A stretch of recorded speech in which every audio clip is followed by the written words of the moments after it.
The NHL season starts next week. What? You want to bet? I believe you. You should do it at sportsinteraction.com. Oh, It's Canada's sports book. Football's back.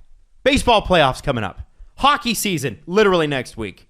You can bet pregame. You can bet live and play like Jesse did when we were at Game 7 for the Leafs, the last time the Leafs played hockey. And, on many of the prop bets, too. You can check them all out. They're great. It's made for Canadians by Canadians. Sports Interaction makes it easy to deposit, play, and cash out. Join now and see all that sports betting has to offer. Head on over to sportsinteraction.com/STPN. That's sportsinteraction.com/STPN. Ontario only. 18 plus. Please play responsibly. Is it Rasmus Sandin? Or is it more like Rasmus Sandin? Hey! Oh, you see? That's actually quite good. that's okay. Do you like it? It's been a while since That's I a punned solid off. 6.5 out of 10. Wow. I think It's a even convincing pass. My high school average was higher than that. By Was it? like No, it 4 wasn't. points. Was it? Yeah, Oh, it was because a of history. I had a 69 average. Because, hey! in throughout high school, that was about where you averaged. I was averaging like 71, 72. I was not putting effort in. No. Apparently, I was a brainiac. In grade 12, I was 82.5. There you go. Yeah, my every 89. report card was like if he cared, we would do better. What were You you? were an 89? Go away. Stop being good at Nerd. everything. Only in grade 12. I was a loser in high school, though. Yeah, So like apparently. all I did was fucking school. Get wedgied, nerd. Yeah, I was just a AAA baseball player and an 89 No, average. that was when I was like younger. Try a little harder, Jesse. I will. Try hard. The things we rip on people for? Yeah. Oh, yeah, you're doing well. You're readings for losers, loser. Anyway, well, that's great, Jesse. That's Oh, thank you. 89. It means a lot. It means a lot when you grow up and you realize that it doesn't matter at all. Yes. And you No. can just get to wherever you want in life and you didn't have to excel at high school. So if you're not excelling at high school right now, don't worry. It doesn't matter. really matter when you're an adult at all. no. It's funny how that works. You'll They talk make- about it on a podcast 12 years later or whatever, and it doesn't mean shit. Doesn't mean anything. Honestly, the only downside about having somewhat weak grades was my parents' disappointment. But beyond that, it hasn't really helped me back. I Right. mean, honestly, you just go out and do it. It allows What do you want to do? Go if do it. you're going to a specific discipline, you want to get into a university, you need those grades. Yeah, that matters. But if you're not and you're trying to find another way to get to your career, yeah, just pass. Were you in the class that I punted on in grade 12? Which class? So, okay, the way it works in Ontario is for university applications, they only take into account your top 6 grades. Oh yeah.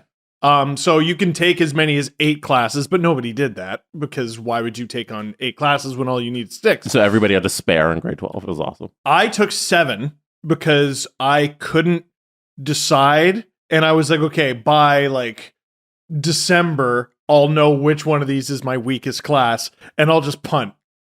Like, I'll just totally punt. But instead of dropping it, like, I actually just continued to go and just not try very hard.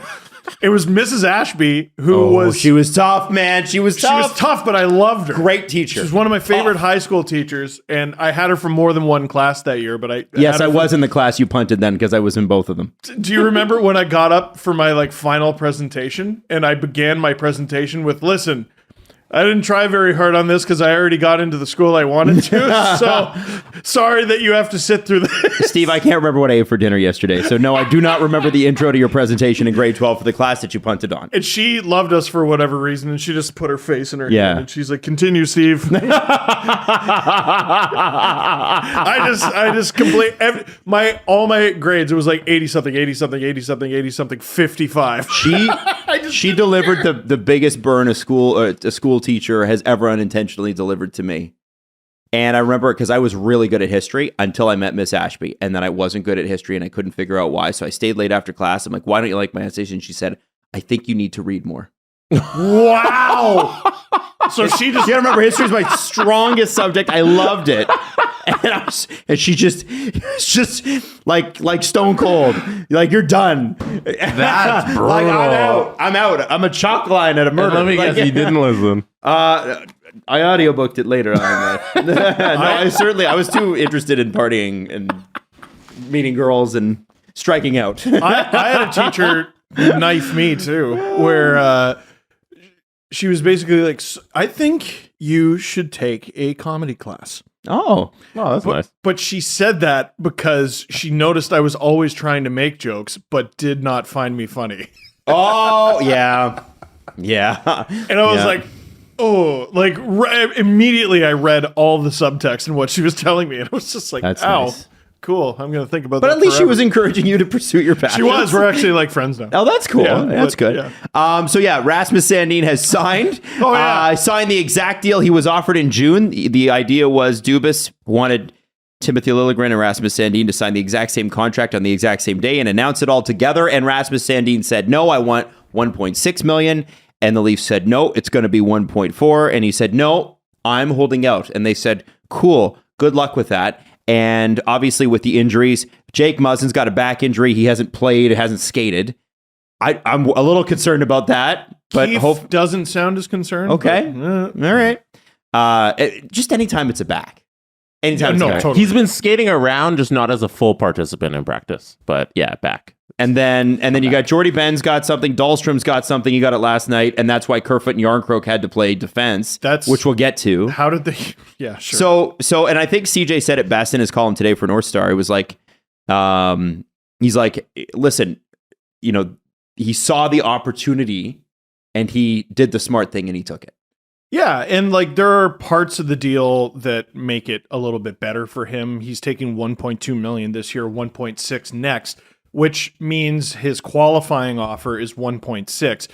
I think that's completely irrelevant because if at the end of his contract, Rasmus Sandin can only command $1.6 million, it's been an enormous failure. Exactly. Yeah.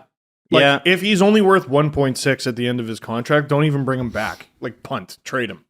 But I say that as someone who genuinely believes Sandin will be worth far more than that. He looks like he's going to be a great player. I'm really excited to see what Rasmus Sandin can do with an elevated role. Yes, because it has been a lot of sheltered minutes. It has been, but that's what you do. That's what you do with a young guy, and when you have Morgan Riley and Jake Muzzin and et cetera, didn't do great on the right side, but there's lots of runway. I think Keefe, he's going to be forced to tinker. He used 2 forwards on defense. And they looked okay. And they got a shutout. Yeah. They did fine. I don't even think they allowed 30 shots. I know it's a preseason, whatever, who cares. One thing that I don't like the narrative, I think it's a little bit wrong today, is people are looking at Sandin getting the same contract he was offered a few months ago, and they're like, oh, well, what an idiot. Mm-hmm. You're looking at it wrong. And it's weird that people are looking at it wrong, but I think I know why people are looking at it wrong.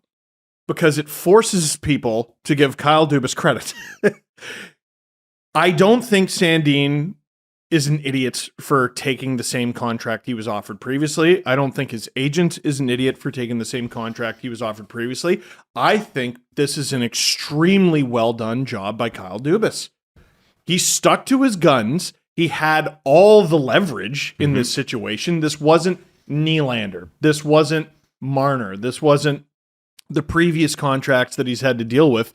This was a guy with 86 games or something? Like barely over 80 NHL games to his name, less than 88. 30 points. 88. William Nylander. Yeah. Yeah, hey. Represented by the same guy, too. Yeah. And like I assume this felt very good for Kyle Dubas to, I don't know, get one up on Louis Gross if that's how you want to frame it, but it's just a job well done. Yes. It's just it's a job well done by the Leafs. I'm glad they stuck to it. This was even less than Frege has been teasing all week. It's going to be 2 years around 1.5, and it's even less. And we know Dubas does some of that last minute stuff. He did it with Mikheyev and got him to take it was a negligible amount of money, but it wasn't negligible for the Leafs. They needed to squeeze every dollar out of it. It's just a job really, really, really well done. And now the Leafs have a good player locked up for 2 years and a really good D-core, even when there's injuries. And I don't think we should blame Louis Gross or Sandin for trying. No, I think for doing their job. I think they did the right thing here, and they held out as long as possible for a little bit more money, and they took a shot, and they tried to get it, and they didn't get it. And we don't know how much of the old offer was signing bonus. So they got a lot of signing bonus, and there's a lot of tax conversation when it comes to the Leafs and all the Canadian teams and all they're taxed higher and the American teams have an advantage. The advantage the Leafs have is their financial might and the ability to offer signing bonuses up front, because the quicker you have cash in hand, the quicker you can invest it and the quicker you could potentially make more money off of that. So $1.4 million for Rasmus Sandin, receiving like half of it up front, I can't remember what the bonuses are, will go farther than $1.4 million spread throughout the year, signing with some other team. Yes. Yeah. So that's the advantage that the Leafs and several other teams throughout the league have. Yeah, and Leafs fans don't go with the "haha, Sandy and you lost" narrative. Like, this is your guy. Don't do that. This is your guy. Like, it's not a thing. Yeah, he didn't lose anything. We do that. Remember, It's you weird. wanted this. Yeah, Right, you wanted this guy on the team. Now don't make fun of him or say, "Oh, you lost in negotiations." It's ridiculous. Yeah.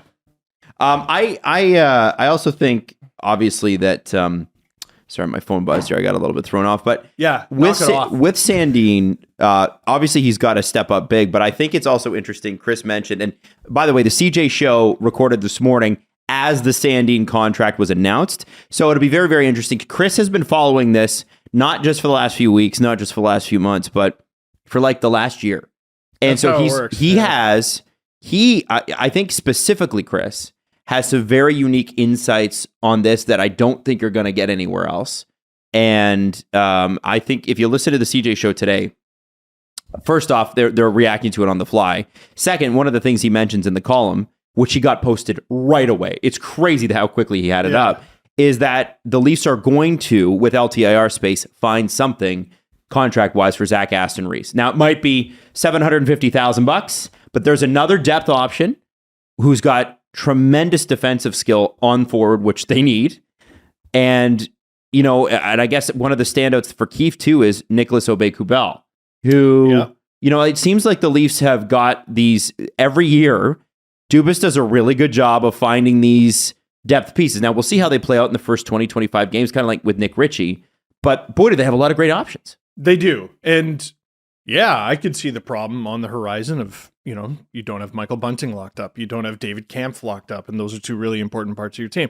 But that sounds like many, many months from now's problem. Mm-hmm. And in the meantime, I'm just gearing up to enjoy a really fun-looking Leafs season. And you either re-sign them at the end of the season, or you find the next Kampf and Bunting, and that's his job.